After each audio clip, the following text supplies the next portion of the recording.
alluding to the head of the key family and the 8 lines of posturers before their ancestral hall.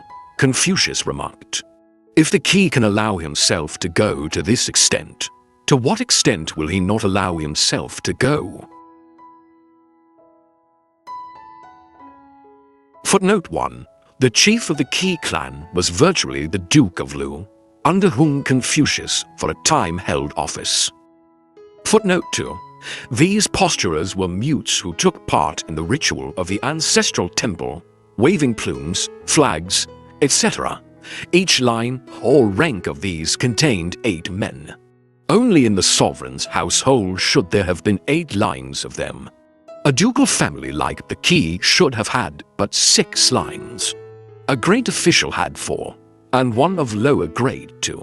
These were the gradations marking the status of families, and Confucius's sense of propriety was offended at the Qis usurping in this way the appearance of royalty. The 3 families were in the habit, during the removal of the sacred vessels after sacrifice, of using the hymn commencing, "Harmoniously the princes draw," near with reverent tread, assisting in his worship. "Heaven's Son, the great and dread." "How," exclaimed the master, "can such words be appropriated in the ancestral hall of the 3 families?" Footnote 3. 3 great families related to each other, in whose hands the government of the state of Lu then was, and of which the Qi was the chief. Footnote 4.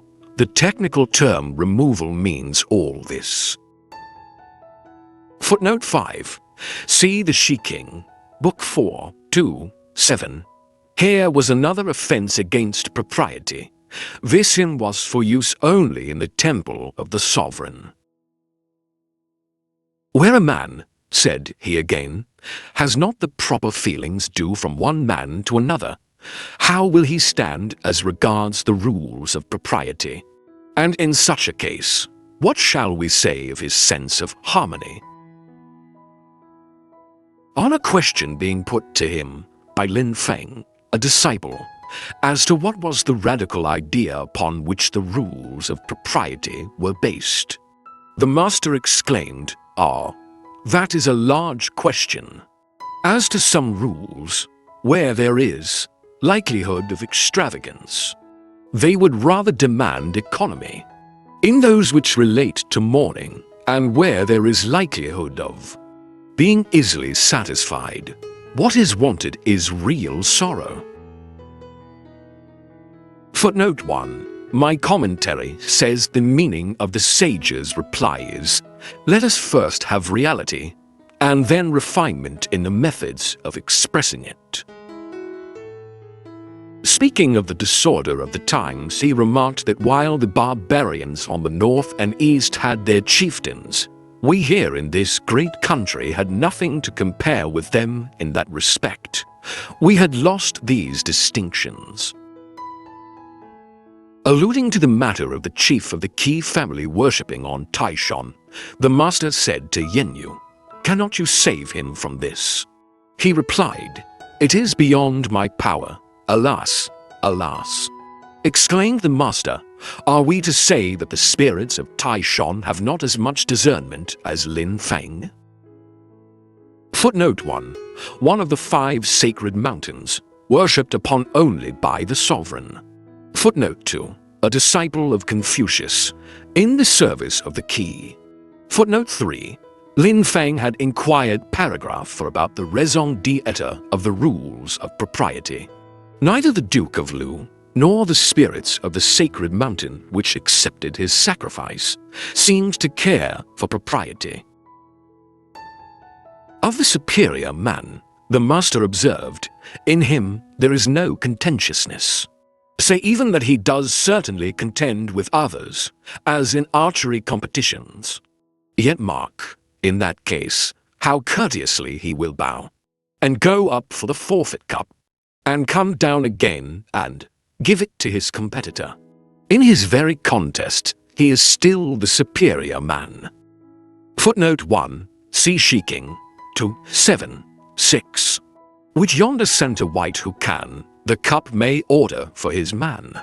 The defeated competitor was given this to drink. This is common in games among the Chinese still. In the Book of Rites we read that the liquor was properly for nourishing the aged or sick, and the archer sought to win that he might decline what was suitable only for feeble persons. Su Xia once inquired what inference might be drawn from the lines. Dimples playing in witching smile, beautiful eyes, so dark, so bright. Oh, and her face may be thought the while colored by art, red rose on white. Coloring, replied the master, requires a pure and clear background. Then, said the other, rules of ceremony require to have a background. Ah, exclaimed the master, you are the man to catch the drift of my thought, such as you may well introduce a discussion on the odes. Footnote 1. The first two lines are found in the Shiking 153. The song quoted is said to really to have been one of the many not admitted by Confucius into his collection. Said the master, as regards the ceremonial adopted and enforced by the Xia dynasty, I am able to describe it, although their own descendants in the state of Qi can adduce no adequate testimony in favor of its use there. So, too, I am able to describe the ceremonial of the Yin dynasty, although no more can the Sung people show sufficient reason for its continuance amongst themselves. And why cannot they do so? Because they have not documents enough, nor men learned enough.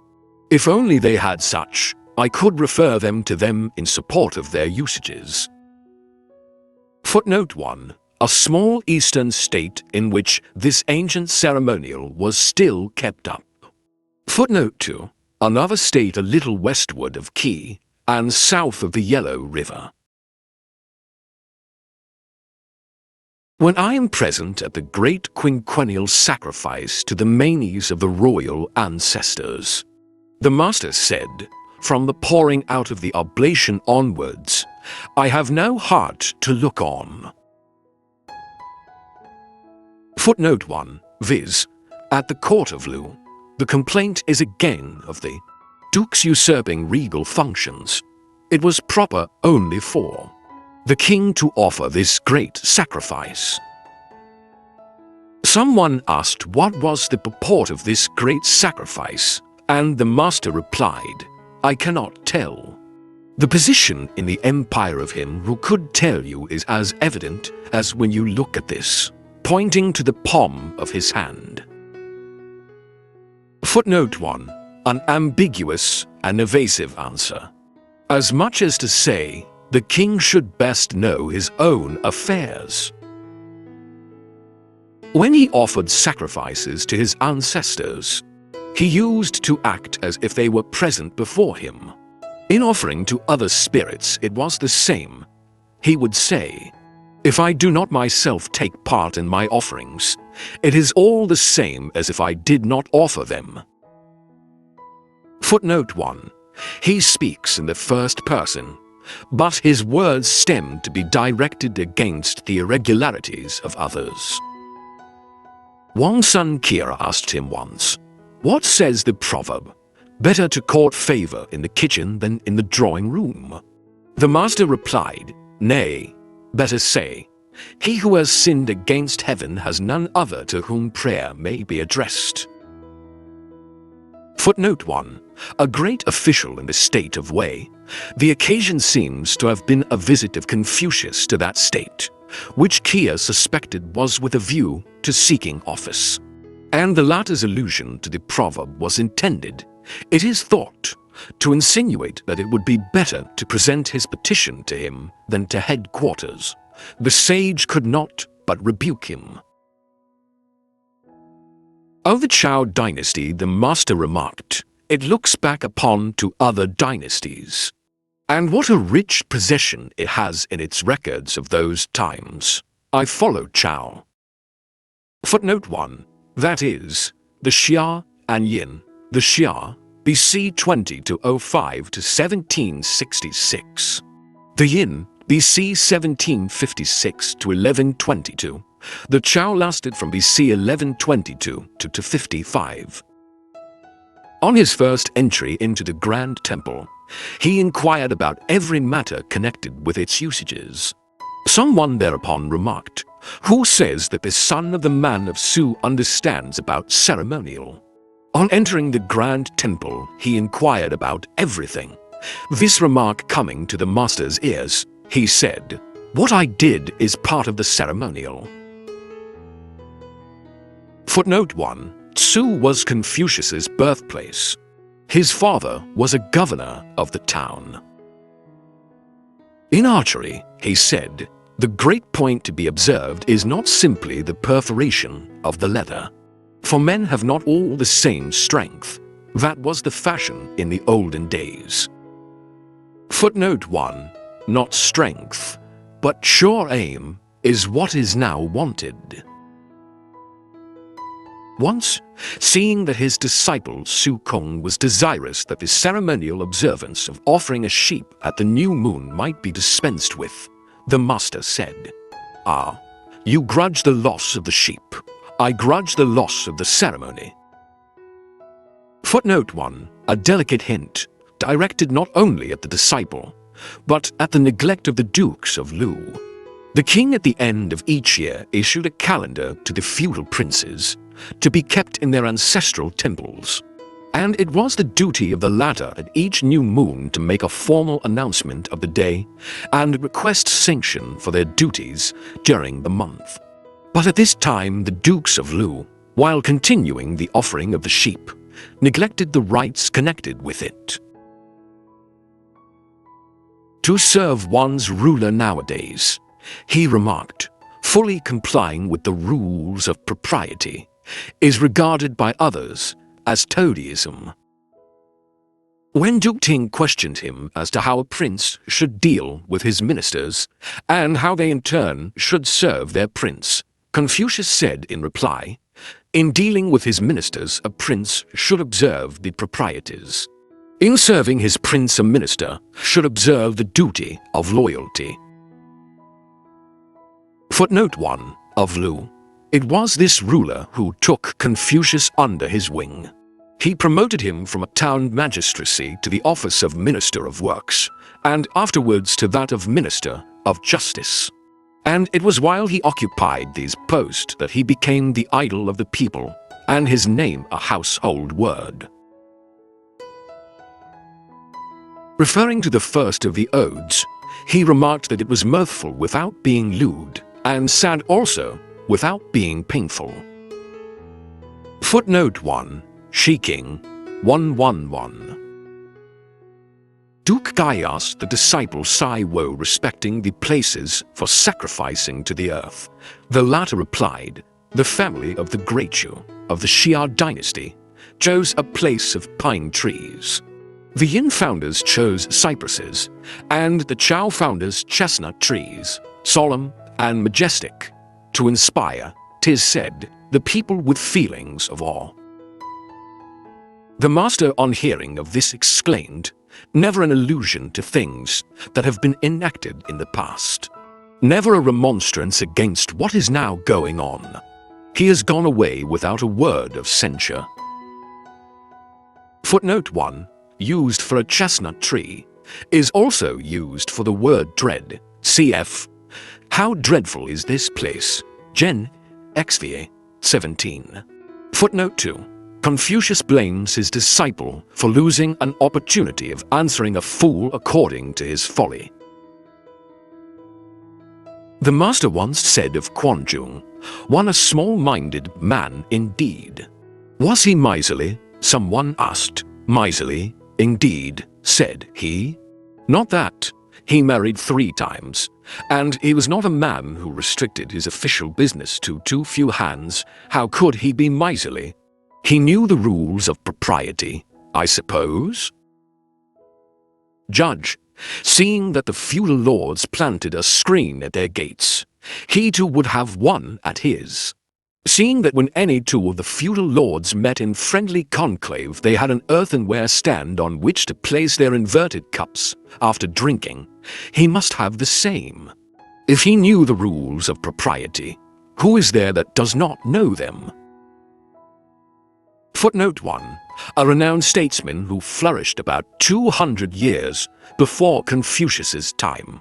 A philosophical work on law and government, said to have been written by him, is still extant. He was regarded as a sage by the people, but he lacked, in Confucius's eyes, the one thing needful: propriety. In a discourse to the chief preceptor of music at the court of Lu, the master said, "Music is an intelligible thing. When you begin a performance, let all the various instruments produce as it were one sound in harmonious. Then, as you go on, bring out the harmony fully, distinctly, and with uninterrupted flow unto the end." Footnote 1. The science of music, as well as propriety rules, was thereof almost disregarded at Lu, hence this elementary music lesson.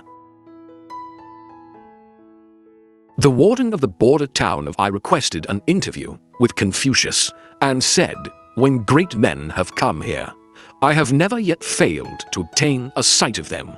The followers introduced him, and on leaving, he said to them, "Sirs, why grieve at his loss of office? The empire has for long been without good government, and heaven is about to use your master as its edict announcer." Footnote 1. Or bellman, lit as a wooden-tongued bell. By the use of this kind of bell, edicts relating to orderly government were proclaimed, as distinguished from the or metal-tongued bell used in proclaiming military edicts. Comparing the music of the Emperor Shun with the music of King Wu, the master said, "That of Shun is beautiful throughout, and also good throughout. That of Wu is all of it beautiful, but scarcely all of it good." Footnote 1. Shun, BC 2300, a pattern of regal virtue. Wu, BC 1150, a pattern warrior king. Hence the difference in musical sentiment in their time. High station, said the master, occupied by men who have no large and generous heart. Ceremonial performed with no reverence, duties of mourning engaging the attention, where there is absence of sorrow. How should I look on, where this is the state of things?